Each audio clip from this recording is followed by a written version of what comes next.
Welcome to Suman TV. నేను మీ నవీన్. ప్రస్తుతం నేను ఎపియాన్ పెయిన్ మేనేజ్మెంట్ సెంటర్లో ఉన్నాను. మనతో ఉన్నారు pain management expert doctor Sudheer Dhara గారు. హాయ్ సార్, నమస్తే అండి. నమస్తే నవీన్. సార్, కొద్దిమంది నడుస్తూ వాళ్ళు మోకాళ్ళ దగ్గర ఇట్లా వంగిపోతూ ఉంటుంది, ఇన్స్టెబిలిటీ ప్రాబ్లం ఉంటుంది. సో ఈ లెగ్మెంట్ ప్రాబ్లం మాకు అని చెప్పేసి అంటూ ఉంటారు.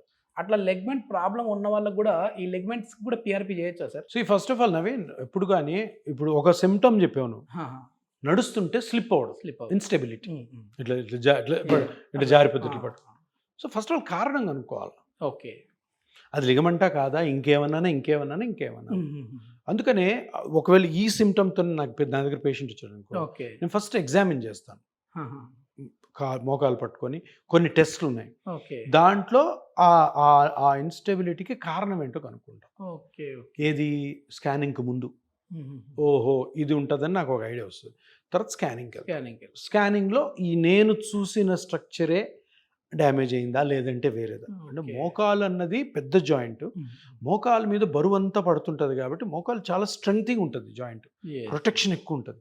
సో దాంట్లో ఏ పార్ట్ డ్యామేజ్ అయినా కూడాను ఇన్స్టెబిలిటీ రావచ్చు. లైక్ బోన్స్ ఉన్నాయి, ఇప్పుడు పేరుకు అంటే లెగమెంట్ ఒకటే కాదు, చాలా కాదు, ఏదన్నా ఉండొచ్చు. బోన్స్ ఉన్నాయి, మజిల్స్ ఉన్నాయి, లిగమెంట్స్ ఉన్నాయి, మెనిస్కస్ ఉంది, కార్టిలేజ్. లిగమెంట్స్ చాలా ఉంటాయి, ఒక డజన్ ఉంటాయి లిగమెంట్స్, చిన్న చిన్న లిగమెంట్స్ ఉంటాయి. అన్నిటినీ క్షుణ్ణంగా పరీక్షించాలి. అన్నిటినీ క్షుణ్ణంగా పరీక్షించి ఏ లిగమెంట్ కట్ అవ్వడం వల్ల ఏ సిమ్టమ్ వచ్చింది, ఈ ఇన్స్టెబిలిటీకి కారణం ఏంటి. అందరూ ఒక తప్పు దోవలో పోతున్నారు. ఏంటంటే ఏసీఎల్ అని ఒకటి ఉంటుంది, anterior cruciate ligament. So anterior cruciate లిగమెంట్కి సర్జరీ ఒకటి స్టార్ట్ చేశారు, ఆర్థ్రోస్కోపిక్ సర్జరీ. సో ఎప్పుడైతే నీకు మోకాల్లో దెబ్బ తగిలిన తర్వాత కొన్ని రోజుల తర్వాత నీ నొప్పి గిప్పి అన్నీ తగ్గిపోయి నడుస్తున్నప్పుడు స్లిప్ అవుతుంటుంది చూడు, అప్పుడు ఈ ఏసీఎల్ అన్నది ఒక లిగమెంట్ కారణం అనమాట. అన్ని స్లిప్పులు అన్ని ఇన్స్టెబిలిటీకి ఏసీఎల్ కాదు కారణం, వేరే లిగమెంట్స్ వల్ల కూడాను ప్రాబ్లం రావచ్చు. సో ఏసీఎల్ ఉంది, పీసీఎల్ ఉంది, కొలెటరల్ లిగమెంట్స్ ఉన్నాయి, చిన్న చిన్న అదర్ లిగమెంట్స్, రెటినాక్యులం అని చాలా ఉన్నాయి. సో ఇక్కడ పాయింట్ ఏంటంటే ఏసీ స్లిప్ అవుతుంది అంటే వెంటనే ఎంఆర్ఐ తీసుకొని అక్కడ ఏసీఎల్ ఉందంటే ఏసీఎల్ సర్జరీ చేస్తున్నారు. తప్పు. అసలు ఏసీఎల్ ఉండొచ్చు, ఏసీఎల్ వల్ల కూడాను ప్రాబ్లం రావచ్చు, కానీ ఇంకా లిగమెంట్స్ ఉన్నాయి, ఆ లిగమెంట్స్ బ్రేక్ అవడం వల్ల క్రాక్ అవడం వల్ల కూడా రావచ్చు. సో అందుకని ఆల్వేస్ అందరూ అంటే ఇప్పుడు చాలామంది ఒక లెవెల్ ఆఫ్ ఎడ్యుకేషన్ ఉన్న ప్రతి పేషెంట్కి తెలిసి ఏసీఎల్ నాకు కట్ అయింది, ఏసీఎల్ కట్ అయింది, నేను ఏసీఎల్ ఆపరేషన్ చేసుకున్నాను, నాకు పెయిన్ తగ్గలేదు, నాకు ఈ స్లిప్పింగ్ కూడా తగ్గలేదు అని నా దగ్గరకు వస్తుంటారు. చాలామంది దగ్గర పోతుంటారు, సార్ సర్జరీ చేసుకున్నాను, ఫెయిల్ అయింది కదరా బాబు, అది ఏసీఎల్ వల్ల కాదు, నీకు జరుగుతున్న సిమ్టమ్ ఏదైతే స్లిప్ అవుతుంది అంటున్నావో అది ఏసీఎల్ కాదు, అందువల్ల నీకు ఏసీఎల్ సర్జరీ చేసినా కూడా రికవర్ అవ్వలేదు. సో ఏం చేయాలా, ఆ కరెక్ట్ స్ట్రక్చర్ని కనుక్కోవాలా. ఏసీఎల్లా, పీసీఎల్లా, కొలేటరల్ లిగమెంటా, మెనిస్కస్సా, లేకపోతే కార్టిలేజా, లేదంటే కార్టిలేజ్ అరిగిపోవడం వల్ల బోన్ రాసుకోవడం వల్ల ఆ పెయిన్ వల్ల స్లిప్ అవుతుందా, అది కూడా అవ్వచ్చు కదా. నువ్వు అడుగేస్తే కార్టిలేజ్ అరిగిపోయింది, బోన్ రబ్ అవుతుంది, టక్కని పెయిన్ వచ్చింది, అప్పుడు స్లిప్ అవ్వచ్చు. కరెక్ట్గా కనుక్కోకుండా సర్జరీలు చేసినా, కరెక్ట్గా కనుక్కోకుండా ఇంజెక్షన్లు చేసినా, వేరే ఏ ట్రీట్మెంట్ చేసుకున్నా మోకాలు ఇంకా చెడిపోయే అవకాశాలు ఉంటాయి. సో ఫస్ట్ ఆఫ్ ఆల్ ఆ స్లిప్పేజ్ కారణం కనుక్కోవాలా. ఆ కారణం కనుక్కొని ఆ లిగమెంట్ని ఐడెంటిఫై చేస్తే పిఆర్పి దీంట్లో ఎక్సలెంట్గా పనిచేస్తుంది. కరెక్ట్గా ఆ లిగమెంట్లో గ్రోత్ ఫ్యాక్టర్స్ రిలీజ్ చేయడం, అండ్ తర్వాత ఫాలోఅప్లో చూడడం అవి హీల్ అవుతున్నాయా లేదా, ఎక్సర్సైజ్తో పాటు ప్లస్ పిఆర్పితో పాటు గ్రోత్ ఫ్యాక్టర్ థెరపీతో పాటు మనిషి సిమ్టమ్ మళ్ళీ నార్మల్కి వస్తుందా లేదా.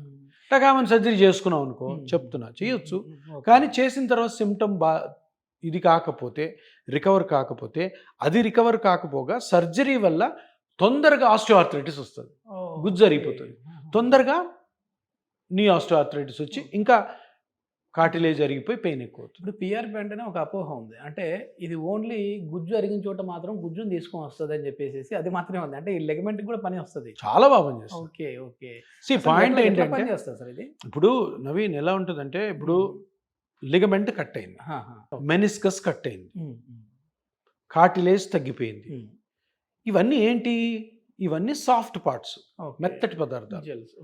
ఇప్పుడు ఈ మెత్తటి పదార్థాలు ఓ ఫైబ్రస్ టిష్యూతో, చిన్న చిన్న కార్టిలేజినస్ టిష్యూస్ తోటి, ఇంకా సాఫ్ట్ పార్ట్స్ కొన్ని ఉంటాయి, కొలాజిన్ అని అవన్నిటితో కలిపి ఒక స్ట్రక్చర్ టెండాన్ కానీ లెగమెంట్ కానీ అది కట్ అయింది. ఓకే. కట్ అయ్యగానే ఏమవుతుంది, చుట్టూ ఇన్ఫ్లమేషన్ వస్తుంది, ఎర్రగా అవుతుంది. తెలుసు కదా, కర్రతో కొట్టాను ఇక్కడ ఎర్రగా అవుతుంది, ఎర్రగా అవుతుంది. అప్పుడు ఏమవుతుందంటే ఆ కట్ అయిన పార్ట్ ఏదైతే ఉందో అక్కడ స్ట్రక్చరు డ్యామేజ్ అవ్వడం వల్ల ఈ ఇన్ఫ్లమేషన్ రావడం వల్ల నొప్పి వస్తుంది.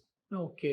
ఆ మజిల్ యాక్టివిటీ, ఆ టెండాన్ యాక్టివిటీ సరిగ్గా లేకపోవడం వల్ల అక్కడ నువ్వు నడవలేకపోవచ్చు, జారవచ్చు ఇవన్నీ.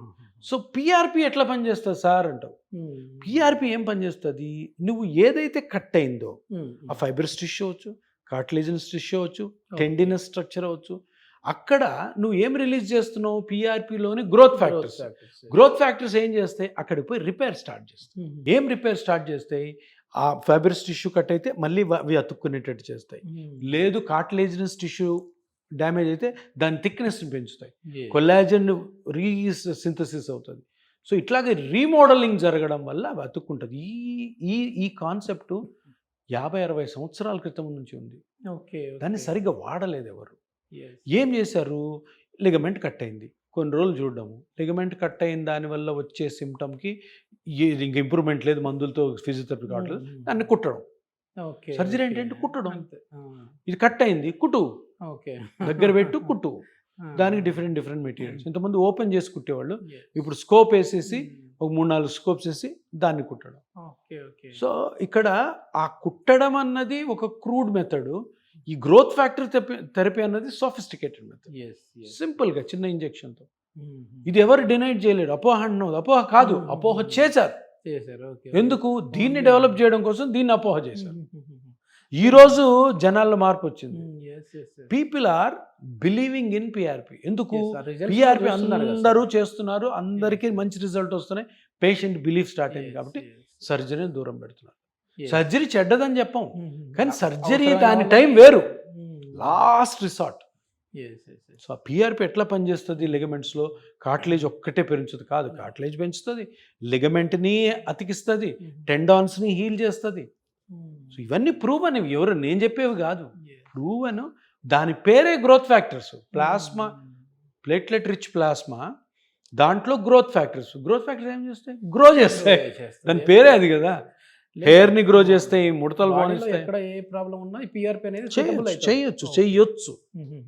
కాకపోతే దానికి ఎక్స్పీరియన్స్ ఉండాలా, దాని కరెక్ట్ డాక్టర్ ఉండాలి. నిజంగా. ఎందుకంటే పిఆర్పిని ఒకప్పుడు చాలా వరకు కూడా అసలు ఇది పనిచేయదనే వాళ్ళు. కానీ ఎందుకు సార్, ఇప్పుడు షూట్కి మీరు చాలా బిజీగా ఉంటారు, మీతో షూట్ అన్న తర్వాత నేను అక్కడ ఒక 1/2 అవర్ వెయిట్ చేశా. ఆ వెయిట్ చేసిన టైంలో కూడా వాళ్ళతో మాట్లాడాను. అక్కడ ఏమ్మా ఎట్లుందంటే, సార్ నాది ఇది 2వ సిట్టింగ్ సారు, 4 సిట్టింగ్లు పడతాయి, తర్వాత మీకు రిజల్ట్ కనపడుతుంది అన్నారు, నాకు 2వ సిట్టింగ్లోనే రిజల్ట్స్ వచ్చాయి సార్ అంటున్నారు.